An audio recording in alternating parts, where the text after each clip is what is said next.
I was home in bed with 104 temperature with my doctor holding me down so I wouldn't get to the theater. En 1928, Joan Crawford compró una mansión española que se convertiría en la residencia más famosa de Hollywood. Durante 30 años, fue el hogar de eventos ostentosos y de la aristocracia de Hollywood.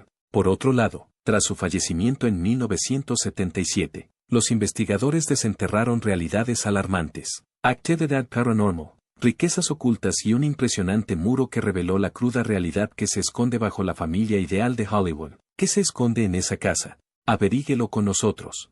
¿Y tú, conoces la leyenda de Joan Crawford? Deja una A en los comentarios si es así. Vida temprana y carrera profesional. Al principio de su vida, Joan Crawford tuvo que hacer frente a muchas dificultades. Cumplió años el 23 de marzo de 1906 y nació en San Antonio, Texas. Cuando aún era una niña, su padre abandonó el hogar. Por ello, su madre no podía mantenerlos y vivían en la más absoluta pobreza. Cuando Juana tenía 11 años, ya trabajaba como lavandera para mantener a su familia. Ya desde muy joven demostró de este modo su fuerza y laboriosidad. Un suceso ocurrido cuando Joan tenía 12 años alteró el curso de su vida. Su intento de subir a un vehículo en marcha le causó lesiones en una pierna. Aunque pudo curarse después de 3 operaciones, a consecuencia de ello se verá afectada por una fobia a las infecciones durante el resto de su vida. Como consecuencia de esta fobia, desarrolló una obsesión por la limpieza, que la llevó a ser famosa en la industria de Hollywood. En Missouri, Joan asistió al Stevens College cuando tenía 16 años.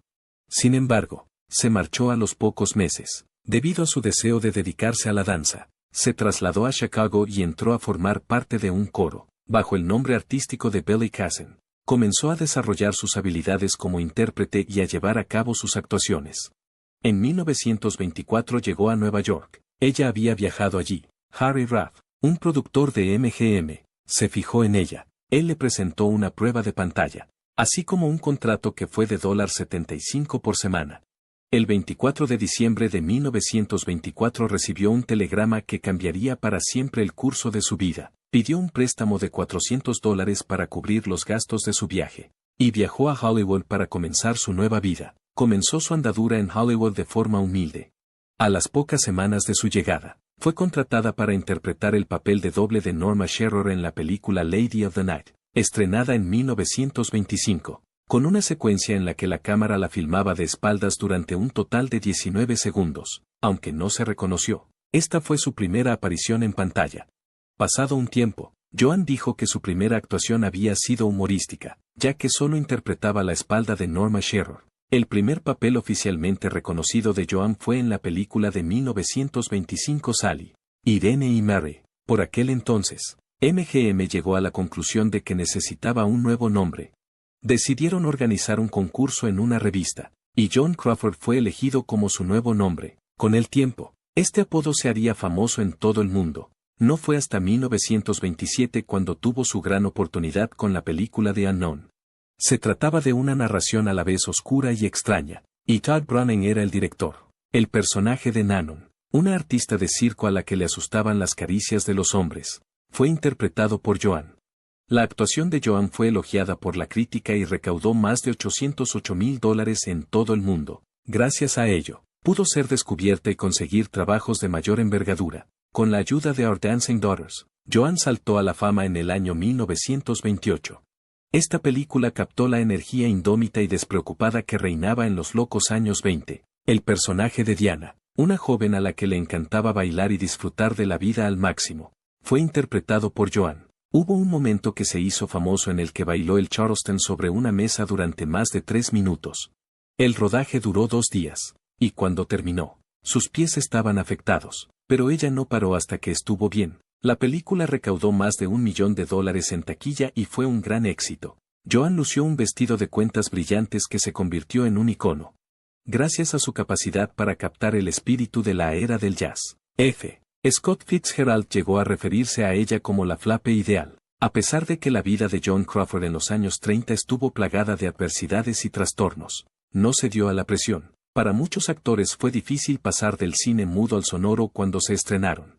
O sus voces estaban fuera de lugar, o simplemente eran incapaces de adaptarse. Joan sabía que no estaba dispuesta a renunciar a su profesión. así que se esforzó mucho por adaptarse, para desarrollar su voz. Asistía a clases de canto y practicaba con regularidad. Su duro trabajo dio sus frutos cuando su primera película sonora, estrenada en 1929 y titulada Indomable, se convirtió en un gran éxito. Bingo Dowling, una mujer salvaje criada en el bosque que intenta asimilarse a la sociedad, fue interpretada por Joan en la película Indomable. Era el trabajo ideal para demostrar sus recién adquiridas habilidades. Como quería asegurarse de que todo saliera perfecto, trabajó muchas horas y dedicó mucho tiempo a preparar sus líneas con instructores de voz. Había mucho en juego, ya que la industria cinematográfica estaba cambiando rápidamente y, si fracasaba, podría ser el final de su carrera. El estreno de la película fue todo un éxito.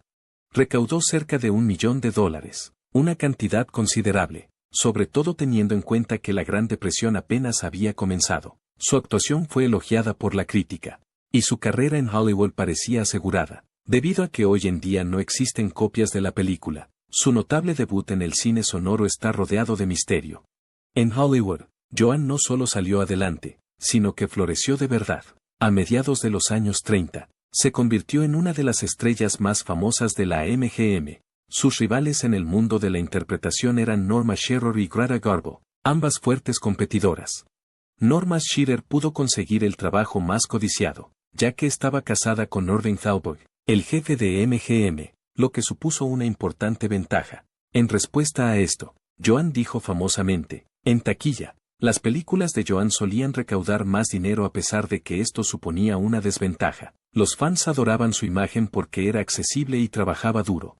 La competencia que mantenía con Garbo era distinta. Garbo era vista como una persona reservada y refinada, mientras que Joan era percibida como más accesible y con los pies en la tierra. La persistente ética de trabajo de Joan la diferenciaba de la otra a pesar de que ambas tenían éxito.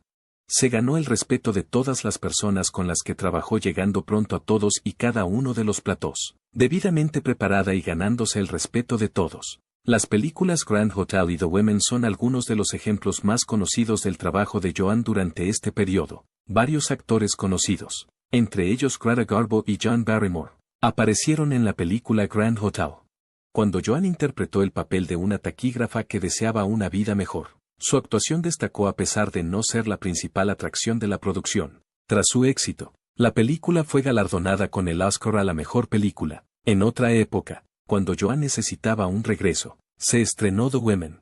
Su aguda y desagradable interpretación en The Women demostró que aún era capaz de cautivar a los espectadores. Pudo recuperar su reputación gracias al éxito de la película. Joan tiene fama de retratar a personas que se esfuerzan mucho por salir de la pobreza y alcanzar el éxito. Durante la Gran Depresión, los espectadores sintieron una fuerte conexión con estas historias de personas que pasaron de la pobreza a la riqueza, en un periodo de graves dificultades económicas. Películas como Dancing Lady y Sadie McKee proporcionaron al público una sensación de optimismo al mostrar a mujeres que triunfaban sobre circunstancias difíciles. Joan interpretó el papel de una bailarina de burlesque que intentaba triunfar en Broadway en la película Dancing Lady. La película tuvo tanto éxito que incluso proporcionó a Fred Astaire su primer papel en una película de éxito comercial. En su obra, Sadie MC, que representó la historia de una mujer de clase trabajadora que asciende en la escala social. La obra fue tan bien recibida que batió récords de asistencia a los teatros. Para los fans era fácil identificarse con los personajes de Joan, y el hecho de que ella misma tuviera que superar la adversidad para alcanzar la fama la convertía en una figura aún más motivadora. Una de las colaboraciones musicales más conocidas de Joan fue con Clark Gable. Colaboraron en la producción de 8 películas, empezando por la de 1931 Dance, Fools, Dance. La gente disfrutaba viéndolos juntos por la química electrizante que mostraban en el cine. Pesest fue una película estrenada en 1931 y protagonizada por Joan en el papel de una trabajadora de una fábrica que acaba convirtiéndose en la amante de un hombre rico. La película abordaba problemas de clase y ambición. La película fue un gran éxito y recaudó más de $1 millón. Otra película importante fue Dancing Lady, en la que Joan interpretaba el papel de una bailarina que ascendía en la industria del entretenimiento. Joan y Clark mantenían una relación amorosa entre bastidores, lo que añadía emoción a sus películas, incluso después de que su romance llegara a su fin. Su química seguía siendo muy fuerte, como se ve en su última película juntos, Strange Cargo, que se estrenó en 1940. El hecho de que su película recaudara más de $15 millones para MGM indica que son una de las asociaciones más exitosas de Hollywood. Durante la década de 1940, la vida de Joan Crawford experimentó una dramática transformación. Durante los 18 años anteriores, había sido una gran estrella de la MGM, pero en 1943 su carrera se encontraba en una situación difícil. MGM no tenía el mismo nivel de fe en ella como antes. Siguieron dándole papeles secundarios en películas que no eran muy buenas. Cuando decidieron dar a Greer Garson el papel principal de Madame Curie, que era un puesto que Joan llevaba mucho tiempo rogando, llegó a la conclusión de que ya estaba harta. A los 37 años, cometió un acto terrible. Para rescindir su contrato con MGM, pagó una suma de $100,000. Esto era un peligro realmente grave. Durante ese periodo, su edad fue lo que hizo pensar a muchos que su carrera había llegado a su fin. Sin embargo, Joan no se rindió. Firmó un nuevo contrato con Warner Brothers solo 2 días después de dejar su puesto en MGM. Según los términos de este acuerdo, recibió $500,000 por 3 películas, lo que en aquella época era una suma considerable. Además, le otorgaba la capacidad de aprobar guiones, algo que nunca antes había conocido. Ya no iba a perder el tiempo viendo películas mediocres. Rechazó un guión tras otro durante año y medio, tiempo en el que esperó el papel secundario ideal. Fue en la película Mildred Pierce, estrenada en 1945, cuando consiguió ese papel, aunque Bette Davis, Ann Sheridan y Barbara Stanwyck habían rechazado la oportunidad. Joan fue quien la aprovechó. No fue tarea fácil conseguir el papel. Al principio, Michael Curtiz, el director, no estaba interesado en Joan. Creía que era demasiado del viejo Hollywood, pero Joan persistió en su empeño. A pesar de que ella misma se pagó el peinado, el maquillaje y el atuendo para la prueba de pantalla, decidió participar en ella, algo que las estrellas de su nivel prácticamente nunca hacían. Tuvo éxito, ganó el papel.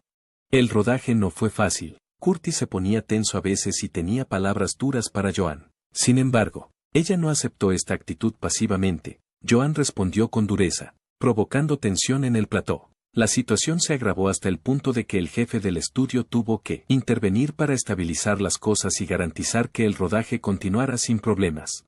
Por otra parte, una vez terminada la película, fue un éxito notable. La interpretación que hizo Joan fue elogiada por la crítica, y los asistentes abarrotaron los cines para verla. Joan ganó el Oscar a la mejor actriz en 1946 por su interpretación en Mildred Pierce. Como creía que no tendría éxito, decidió no asistir al evento. Mildred Pierce fue el catalizador del despegue de la carrera de Joan. Interpretó el papel de una mujer rica que se enamora de un joven músico en la película humoresque, de 1946. El público adoró la película y la crítica alabó su interpretación, como resultado de la insistencia de Joan en alcanzar la perfección, una secuencia que perdurará en la memoria, en la que se adentra en el océano. Se rodó durante 3 días en aguas heladas. Luego, en 1947, en Posesos, interpretó el papel de una dama que perdía gradualmente la razón. Joan fue a un psiquiátrico para prepararse observando a los pacientes. Después de esforzarse mucho, fue recompensada con otra nominación al Oscar por su interpretación. Joan siguió progresando. En la película Miedo Súbito, estrenada en 1952, interpretó el papel de una escritora cuyo marido intenta acabar con su vida. Ella no era simplemente la atracción principal. Al persuadir al estudio para que comprara la historia y la colocara en la película, pudo contribuir a la producción del filme. Joan recibió su tercera nominación al Oscar con el éxito de la película, aunque entonces tenía 47 años. Demostró una vez más que la edad era irrelevante cuando se trataba de su capacidad.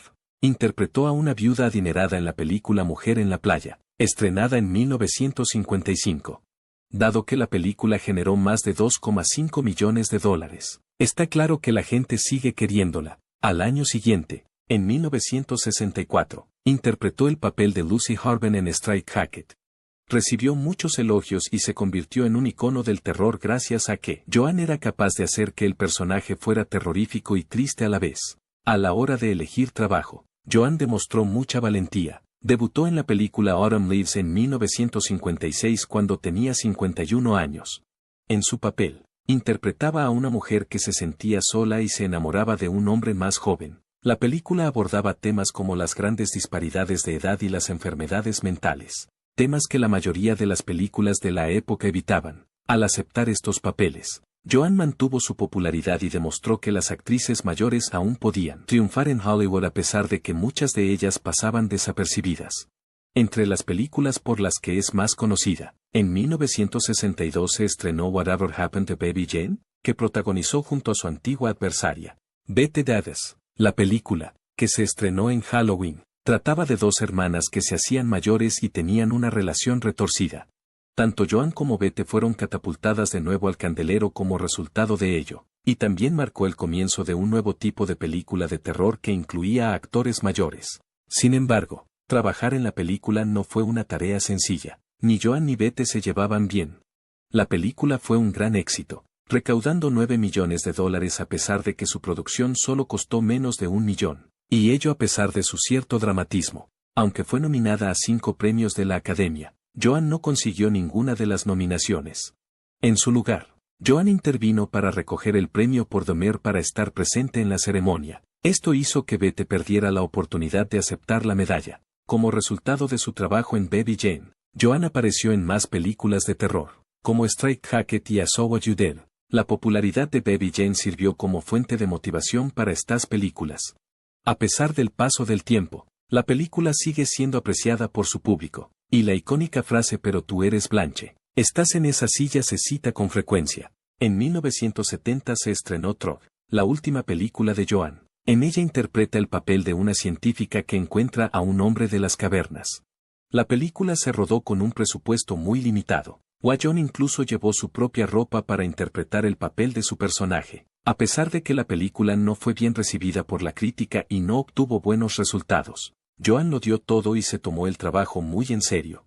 Después, hizo una broma sobre cómo se conformaría con concluir su carrera con una risita si no podía terminarla con un éxito rotundo. Trog se convirtió con el tiempo en una de las favoritas de los fans, y algunos de ellos la consideran ahora tan horrible que en realidad es fantástica. Más adelante en su carrera, Joan también hizo apariciones en televisión. En 1955 apareció en el General Electric Theater. En el episodio de Zane Grey Theater de 1959, interpretó el papel de una mujer que intentaba escapar de un criminal. En 1967, apareció en el cine en The Man from U.N.C.L.E., interpretando a un villano. Tuvo un papel protagonista en el piloto de Night Gallery, que dirigió una versión más joven de Steven Spielberg en 1969. Millones de personas vieron el programa, lo que demostró que Joan aún podía despertar interés. Apareció en un programa cómico el día de su 66 cumpleaños, en 1970. Vida privada. Del mismo modo que sus películas estaban llenas de drama, la vida personal de Joan Crawford también lo estaba. 3 de sus matrimonios fueron tan importantes que llegaron a ser noticia. Al principio estuvo casada con Douglas Fairbanks Jr., hijo de una conocida estrella del cine mudo. En 1929, el 3 de junio, Joan tenía 21 años y Douglas 19 cuando se casaron. Joan deseaba que su familia, en particular su madrastra Mary Pickford, tuviera una opinión favorable de ella. Se esforzó mucho, asistiendo a clases para aprender a modificar su acento y mejorar sus modales. Sin embargo, independientemente de lo que lograra, nunca la abrazaron, y esto le causó mucho dolor. Además, Joan era una persona muy ambiciosa, mientras que Douglas tenía un carácter más relajado. Debido a esto, surgieron problemas, y hubo sospechas de que ambos se habían engañado. 3 años más tarde, en 1933, finalizaron su divorcio. Frank Ottone, que también era actor, se convirtió más tarde en su segundo marido. El 11 de octubre de 1935 se casaron. Joan y su contrincante, Bette Davis, compitieron por su afecto antes de su relación, lo que dio lugar a un triángulo amoroso entre ambas. Joan salió victoriosa, pero su matrimonio tropezó con muchas dificultades. Tuvo 2 abortos espontáneos, y con cada uno de ellos empezaron a circular las sospechas. Cuando Joan le descubrió con una joven actriz, la situación se volvió mucho más grave. El divorcio tuvo lugar en 1939. Su matrimonio con Philip Terry era el tercero que tenía. Además de adoptar a un niño, contrajeron matrimonio el 21 de julio de 1942 y lo llamaron Philip Terry Jr. Además, este matrimonio acabó en divorcio tras un periodo de 4 años. Cuando Joan y su marido se separaron en 1946, Ella decidió cambiar el nombre de su hijo por el de Christopher Crawford. A pesar de que cada uno de sus matrimonios comenzó con mucha pasión, todos acabaron en tristeza.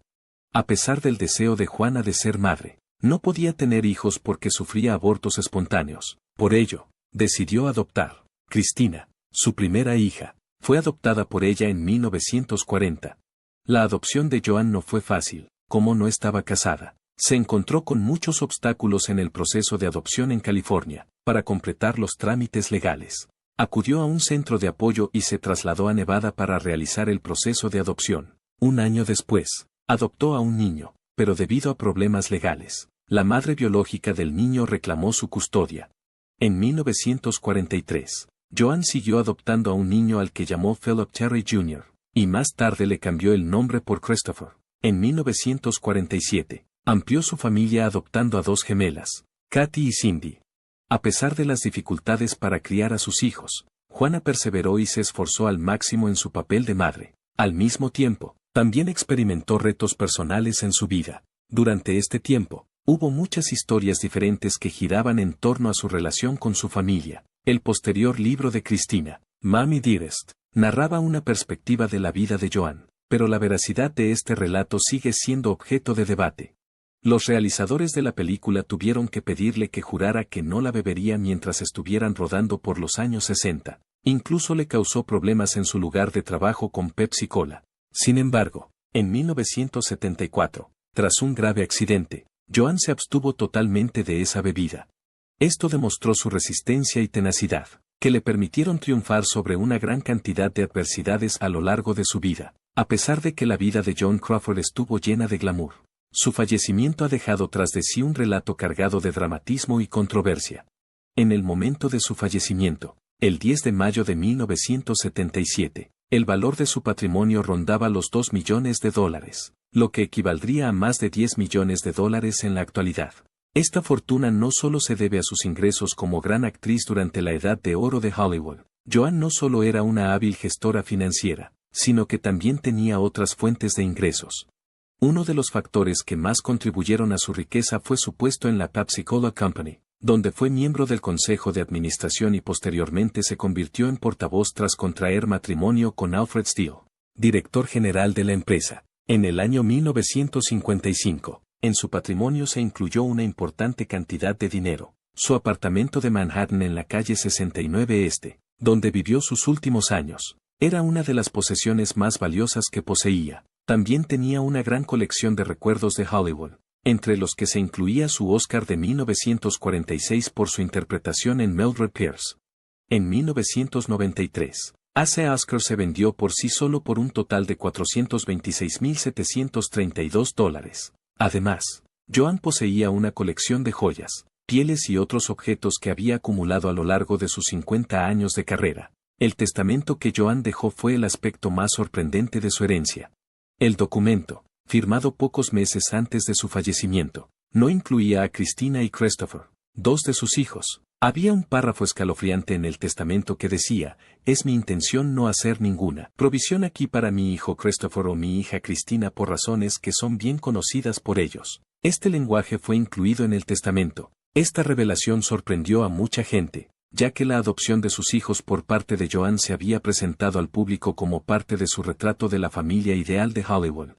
En 1940 había adoptado a Cristina, en 1943 a Christopher y en 1947 a las gemelas Katy y Cindy. Por otra parte, el testamento revelaba que su relación con Cristina y Christopher estaba plagada de importantes dificultades. La parte restante de la herencia de Joan se distribuyó entre sus dos hijas menores, Katy y Cindy, así como entre una serie de organizaciones benéficas. Katy recibió la mayor parte de la herencia, que incluía los objetos personales y recuerdos de Joan. Esto incluye el Oscar de Mildred Pierce, que Katy puso a la venta en una subasta poco después. Tanto a Katy como a Cindy se les entregó un fondo fiduciario por valor de $77.500, lo que equivale a unos $380.000 en moneda real. Además, el legado de Joan mostraba el lado caritativo de su personalidad. Organizaciones benéficas como la Sociedad Americana contra el Cáncer, la Asociación de Distrofia Muscular, el Ejército de los Estados Unidos y el Hogar Cinematográfico para Trabajadores del Cine Jubilados fueron algunas de las beneficiarias de importantes sumas de su herencia. A lo largo de su vida ha participado activamente en la campaña en favor de estas causas. Betty Barker, secretaria de Joan, recibió un regalo de $35,000 como muestra de agradecimiento por sus años de servicio. Joan también reservó cantidades menores para amigos y miembros del personal que habían estado cerca de ella. Sin embargo, la decisión de excluir a Christina y Christopher del testamento dio lugar a un contencioso judicial entre ambas partes. Cuando solo habían transcurrido 5 meses desde el fallecimiento de Joan, presentaron una demanda para impugnar el testamento. Los hermanos afirmaron que Joan no se encontraba en estado de salud mental cuando redactó su testamento y que Katy y su marido habían ejercido una influencia excesiva sobre ella. Los secretos de familia salieron a la luz pública a raíz del litigio, que sacó a la luz a un gran número de personas que habían conocido a Joan durante sus últimos años. Tras una batalla judicial que duró más de 2 años, en julio de 1979 se llegó a un acuerdo por el que Christina y Christopher recibieron $2,500 cada uno, una parte de la herencia valorada en $2 millones. Mediante el acuerdo se les reconoció sus reclamaciones, a pesar de que no obtuvieron una parte igual. Joan Crawford pagó un total de $5,750 por la compra de su residencia, situada en el 426 de North Bristol Avenue, en Brentwood, Los Ángeles. Durante el verano de 1928, cariñosamente utilizaba el apodo de El Jodo, que era una combinación de su propio nombre y el de su primer marido, Douglas Fairbanks Jr. Esta mansión fue su residencia principal durante casi 30 años, hasta 1956. A lo largo de su historia, la casa, que en su día fue una villa de estilo español, fue objeto de importantes reformas y ampliaciones hasta convertirse en una finca de estilo georgiano.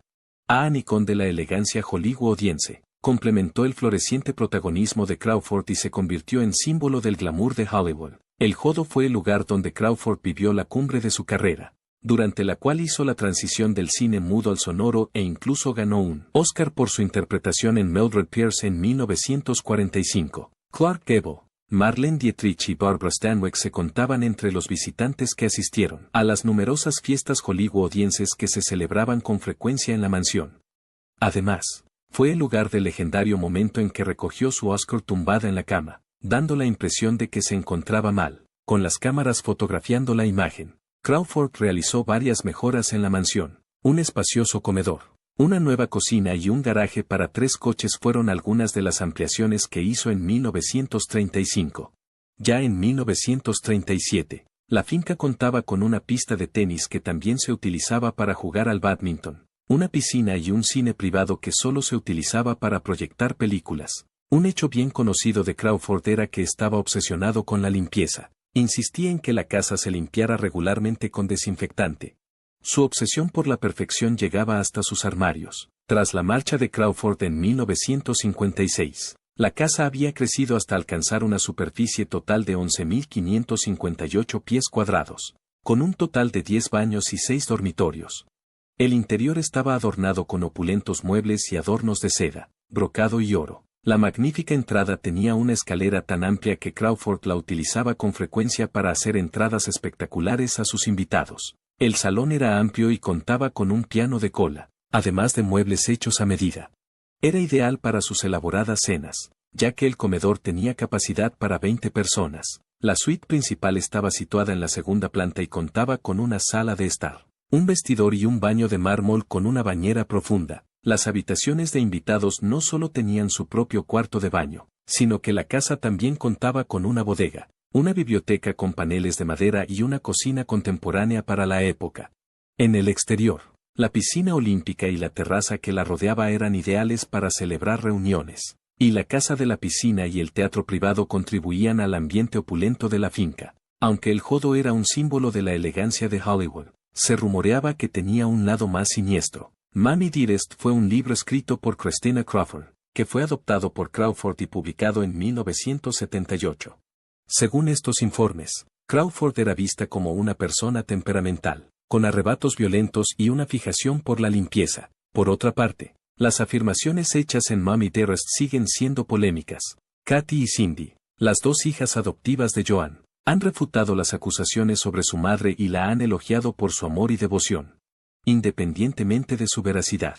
El libro alteró la percepción que la gente tenía de El Jodo de una forma que nunca podrá revertirse. Pasó de ser una casa magnífica a convertirse en una residencia llena de historias inquietantes. Incluso después de que Crawford se marchara, la notoriedad de El Jodo siguió creciendo, en parte debido a que se afirmaba que había actividad paranormal en este lugar. A lo largo de varios años se produjeron sucesos extraños en la residencia. Este es uno de los incidentes más conocidos. El Departamento de Bomberos de Beverly Hills no pudo dar ninguna